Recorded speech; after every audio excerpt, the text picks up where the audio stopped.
예, 안녕하십니까. 동작역사문화연구소 소장 김학주입니다. 저는 오늘 가을의 절정에 달한 현충원에 와 있습니다.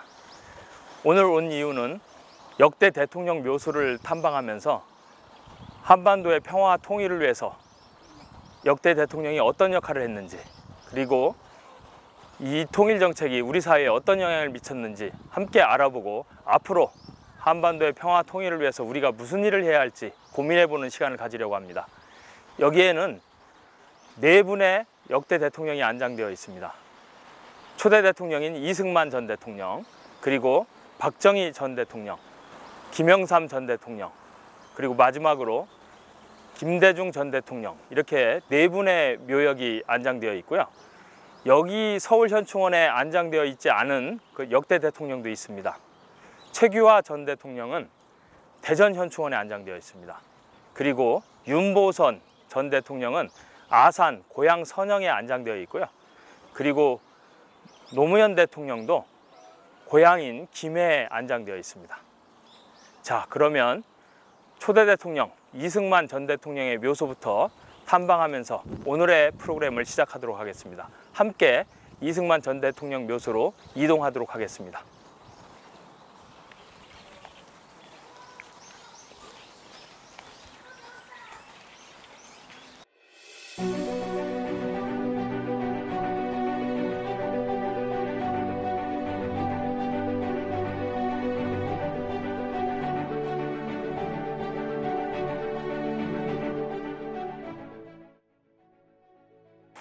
예, 이승만 전 대통령 묘소에 와 있습니다. 이승만 전 대통령은 영부인 프란체스카 여사하고 함께 합장되어 있습니다. 이곳 올라가 보시면 아시겠지만 마치 조선시대 때 왕릉을 보는 듯합니다. 이승만 대통령의 통일 정책을 한마디로 이야기하면 북진통일론이라고 할 수 있습니다. 이 해방 이후에 남과 북이 분단된 상황에서 6.25 한국전쟁까지 경험하면서 남북의 화해와 협력, 이런 걸 고민하기가 힘든 시기였습니다. 그러면서 통일의 방법은 전쟁을 통한 통일밖에 없다, 이런 식의 접근법이 횡행하던 그런 시절이었습니다. 묘두름돌도 있고 마치 조선시대 왕릉을 보는 듯합니다.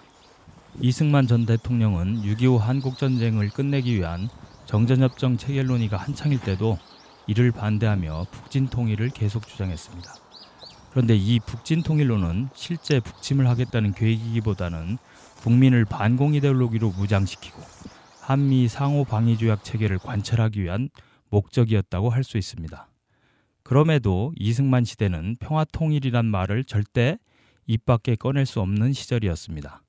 1950년대 이승만 당시 대통령의 대항마로 평화통일을 주장했던 조봉암 진보당 대표는 간첩으로 몰려 결국 사법살인을 당해야 했습니다. 예, 이승만 대통령의 묘역에는 헌시라고 하는 시비가 이렇게 있습니다. 이 헌시는 하와이 한인동지에, 이승만 전 대통령이 하와이에서 많이 활동을 하셨죠. 그쪽에서 이 하와이 바다에서 이 돌을 채취해서 이렇게 세웠다고 합니다. 근데 헌시의 내용을 보면 그 시대가 어떤 시대였는지 한번 좀 읽을 수 있습니다. 제가 한번 낭송해 볼까요? 배달민족의 독립을 되찾아 우리를 나라 있는 백성이 되게 하시고 결의의 자유와 평등을 지켜 안녕과 번영의 터전을 마련해 주신 거룩한 나라사랑 불멸의 한국인 우리의 대통령 우남 리승만 박사, 금수강산 흘러오는 한강의 물결, 남산을 바라보는 동작의 터에 1월 성신과 함께 이 나라 지키소서. 어떻습니까? 이 시를 보면 그 시대가 지금 우리가 살고 있는 이런 시대하고는 상당히 다르구나, 이런 느낌 드실 것 같습니다. 예, 박정희 전 대통령 묘에 와 있습니다. 박정희 전 대통령의 묘는 네 분의 전직 대통령의 묘 중에서 가장 높은 곳에 자리하고 있습니다. 그리고 올라가는 계단도 아주 특징적입니다. 올라가면서 제가 그 계단도 설명해 드리겠습니다. 자, 올라가시죠.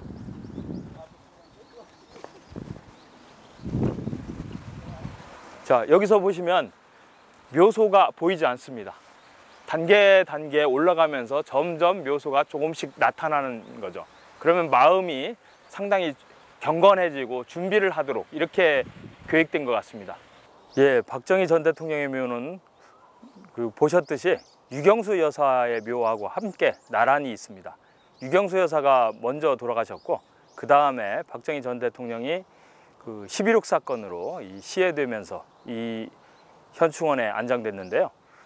뭐 와서 보셔서 아시겠지만 가장 높은 곳에 있습니다. 그래서 전체를 내려다보는 이런 구도로 이 자리를 잡고 있죠.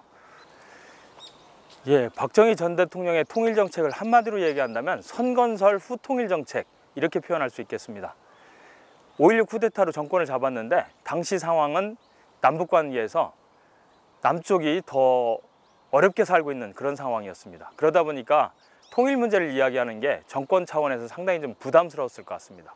그래서 먼저 경제 건설을 한 다음에 통일 이야기를 하자 이런 식으로 접근을 했었던 거죠. 7.4 남북공동성명 많은 분들이 기억하실 텐데요.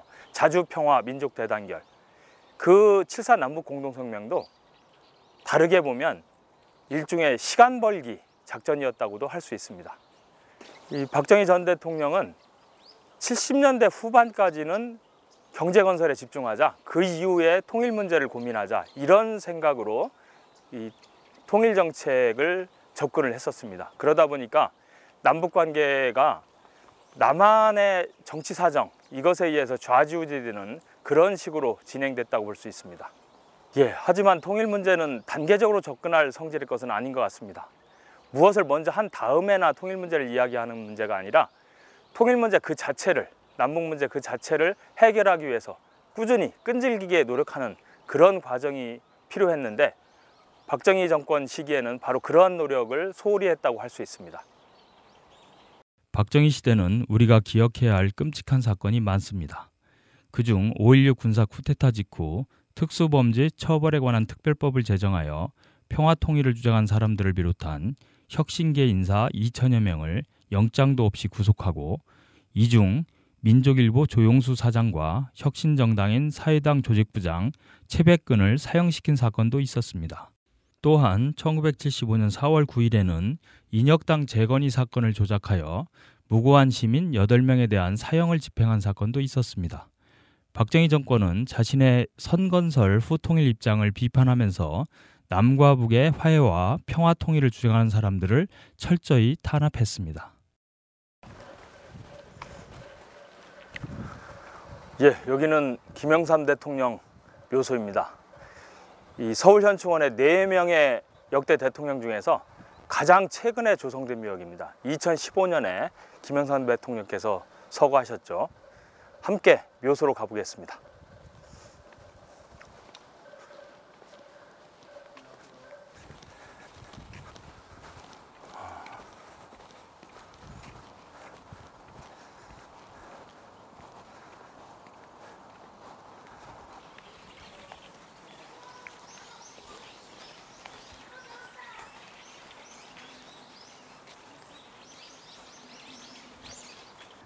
예, 김영삼 전 대통령 묘소에 왔습니다.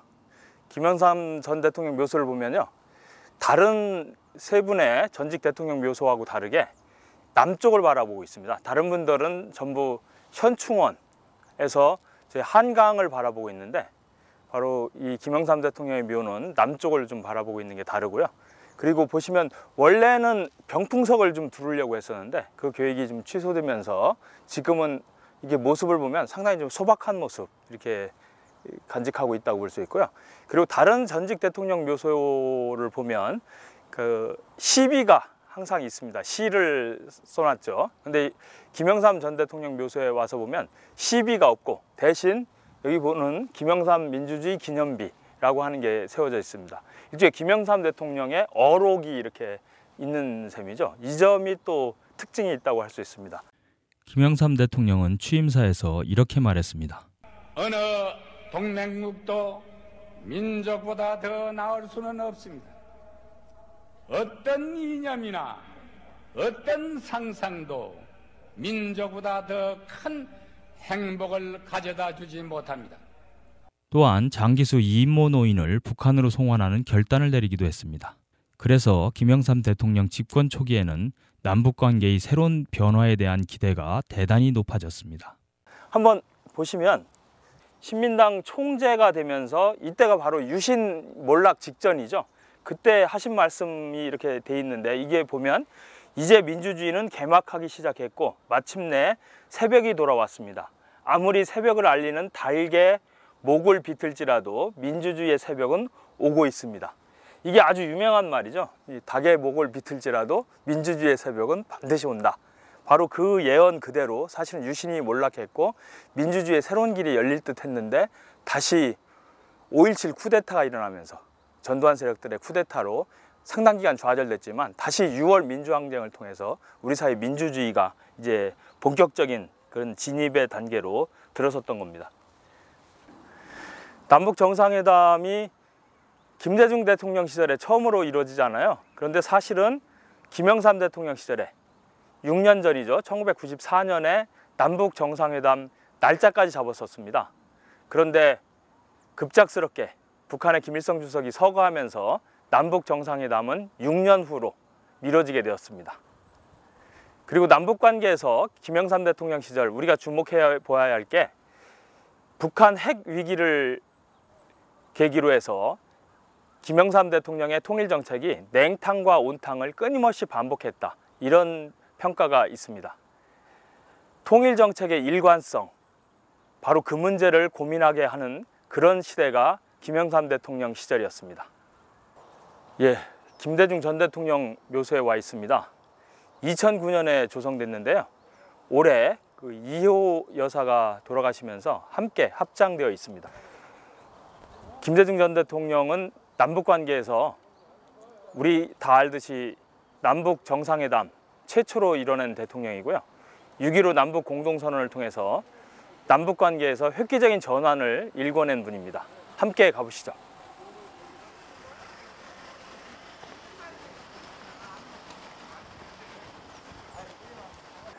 예, 김대중 대통령의 통일 정책은 한마디로 얘기하면 햇볕 정책, 화해 협력 정책이라고 할 수 있습니다. 일관되게 남북 관계를 풀어나가면 결국에는 남북 관계가 풀릴 수 있다, 이런 희망을 가지고 남북 화해 협력 정책을 일관되게 추진했습니다. 그 결과가 바로 2000년 6.15 남북 공동선언이 발표된 것이죠.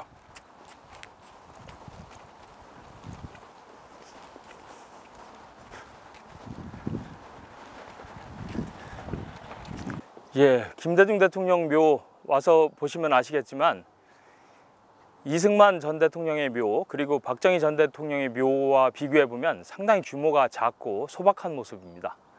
그 병풍석도 없죠. 예.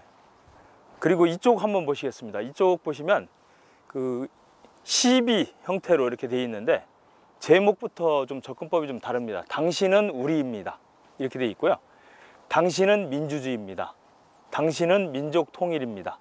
당신은 이제 세계입니다, 이렇게 접근을 하고 있는데, 이 국민을 중심에 두고 이 대통령을 설명하고 있다는 점에서 이 시가 갖는 좀 특징, 이런 부분이 또 이승만 전 대통령의 묘에서 보는 그 시하고도 상당히 좀 대비된다고 할 수 있겠습니다. 자, 그리고 여기 한번 보시죠. 김대중 대통령이 한 말 중에서 가장 인상적인 말씀을 이렇게 정리를 해 놓은 것 같습니다. 인생은 생각할수록 아름답고 역사는 앞으로 발전한다. 역사에 대한 믿음, 희망, 이런 게 있었던 것 같습니다. 김대중 대통령 시절의 남북 정상회담과 6.15 공동선언은 남북 관계에서 획기적인 사건이었습니다. 2000년대 이후 한반도의 평화와 통일을 위한 노력은 이 6.15 공동선언에서 출발하고 있다고 할 수 있습니다. 예, 문재인 정부 들어서 남북 관계가 획기적으로 변화하는가 싶어서 많은 사람들이 기대가 많았습니다. 남북 정상회담도 여러 차례 이루어지고요. 또 북미 정상회담도 이루어지기도 했었습니다. 그런데 최근의 상황은 또 언제 그런 일이 있었느냐는 듯이 아주 냉각기에 접어들었습니다. 그러다 보니까 많은 분들이 실망도 하고 그러는데요. 우리가 오늘 역대 대통령 묘소를 둘러보면서 역대 정권하에서 통일정책 한번 이야기를 해봤습니다. 그 과정에서 우리가 느낀 게 뭔가, 저는 가장 중요한 게 일관된 통일정책을 추진하는 것, 이게 대단히 중요하다고 생각합니다. 어떤 하나의 사안에 일희일비하지 않고 일관되게 우리의 평화통일정책을 추진해 나가는 것, 바로 거기에 해답이 있지 않나 이렇게 생각됩니다.